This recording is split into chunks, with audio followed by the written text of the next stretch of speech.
عشق کا پاؤڈر، جس جگہ بہت زیادہ عبادت کی جائے، لمبے عرصہ تک اس جگہ سے مثبت روحانی لہریں نکلتی رہتی ہیں، اور جو جگہ لمبے عرصہ تک گناہوں کے لیے استعمال ہو، وہاں سے منفی لہریں نکلتی رہتی ہیں۔ نبی آخر الزماں ایک دفعہ لمبے سفر پر جاتے ہوئے ایک تاریخی وادی سے گزرے تو ساتھیوں سے فرمایا کہ تیزی سے یہاں سے گزر جاؤ، ایک امت پر اس جگہ عذاب آیا تھا، اس کے اثرات ابھی تک اس مٹی سے نکل رہے ہیں۔ حضرت موسیٰ کو ملنے ایک فرشتہ آیا۔ جب فرشتہ چلا گیا تو جس جگہ فرشتہ زمین پر کھڑا تھا وہ مٹی سامری جادوگر نے اٹھا لی، ایک مصنوعی بچڑا بنایا اور اس پر اسی مٹی کا چھڑکاؤ کیا۔ اس بچڑے میں جان آ گئی اور کئی ماہ تک سامری جادوگر کا کاروبار چلتا رہا۔ حضرت یوسف علیہ السلام ایک پیغمبر تھے جن کی 40 سالہ جدائی کی وجہ سے باپ نابینا ہو چکے تھے۔ جیسے ہی باپ نے یوسف علیہ السلام کا کرتا سونگھا، ان کی بینائی لوٹ آئی۔ نبی آخر الزماں یمن میں رہنے والے حضرت اویس کرنی کے غائبانہ عشق سے متاثر تھے۔ مثال کے وقت آپ نے وصیت فرمائی کہ میرا لباس اویس کرنی تک پہنچا دینا۔ بنی اسرائیل کے انبیاء کا جب انتقال ہوتا تو ان کے لباس کو محفوظ کر لیا جاتا۔ جب کافی سارے لباس اکٹھے ہو گئے تو انہیں تابوت سکینہ میں محفوظ کر لیا گیا۔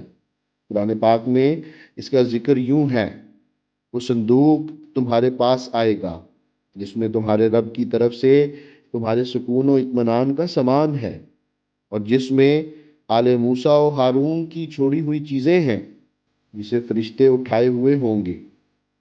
جو جسم ساری عمر خدا کے عشق میں غرق رہتے ہیں وہ اس حد تک اسپرچولی چارجڈ ہو جاتے ہیں کہ دفن کے بعد جراثیم بیکٹیریا ان پر اثر انداز نہیں ہوتے، اور وہ اجسام کبھی ڈیکمپوز یا ڈکے نہیں ہوتے، بلکہ جو لباس یا مٹی ان سے مس ہو وہ بھی اسپرچولی چارج ہو جاتی ہے۔ عاشقان رسول کے لیے مدینہ کی مٹی اور کربلا جانے والوں کے لیے وہاں کی مٹی خاک شفا ہے۔ اسی طرح جو جس مزار سے عقیدت رکھتا ہے اس کے لیے وہاں کی مٹی، وہاں کی نشانیاں مقدس تصور ہوتی ہیں۔ اسی عقیدے کے تحت لوگ مقدس ہستیوں کے لباس، سر کے بال، ناخن اور استعمال شدہ اشیاء کو سنبھال کے رکھتے ہیں۔ خانہ کعبہ کا غلاف ہر سال تبدیل ہوتا ہے، تو پرانے کور کو اہل ایمان آپس میں بانٹ لیتے ہیں۔ اسی طرح مشہور مزارات سے اٹھی ہوئی چادریں اور ان سے مس ہوئے پھول کی پتیاں عشق کا پاؤڈر تصور ہوتی ہیں۔ اول تو یہ ساری چیزیں نسبت کی وجہ سے میٹا فزیکلی چارج ہو چکی ہوتی ہیں۔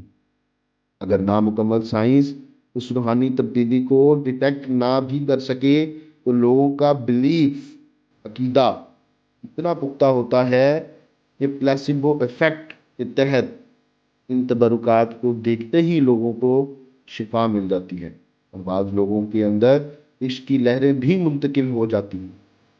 ہندو عقیدہ کے مطابق جہاں کی تھی کبھی پوجا وہ مندر یاد آتے ہیں۔